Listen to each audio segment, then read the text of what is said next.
Hi guys, so we are at page 328. We're still at Trail Guide to the Body, and we are featuring the pelvis and thigh, and we're gonna be featuring the lateral rotators of the hip. Again, we know that the piriformis is the main lateral rotators of the hip, but the obturator membrane, one of the origins of the obturator internus, is a fibrous wall of connective tissue that forms a partial covering of the obturator foramen.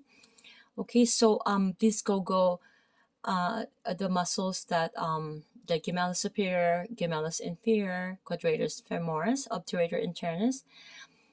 These muscles are helping or working synergistically with the piriformis. So this is a view of posteriorly of the right hip with the gluteals removed.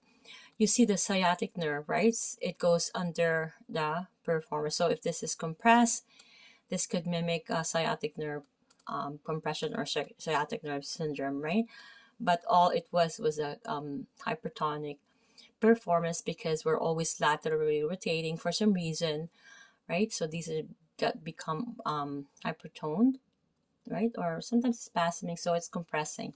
So it's mimicking the symptom of sciatic nerve.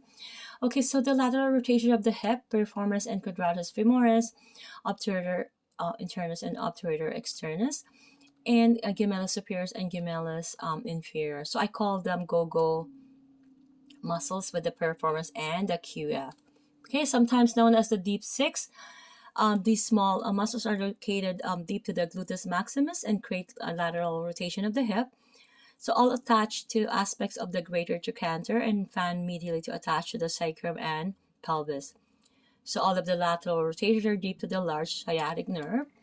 So except for the piriformis, the piriformis lies superficial to the sciatic nerve, and if overcontracted, can compress it. Nevertheless, the lateral rotators are accessible as a group, with the piriformis and quadratus femoris being the most discernible. Okay, so here we can see the piriformis, right? It laterally rotate the hip. That is the action, the main action, and it also abduct the hip when the hip is flexed. Okay, again, just like when the knee is flexed, you can medially rotate, right? Here, you can abduct the hip when the hip is flexed.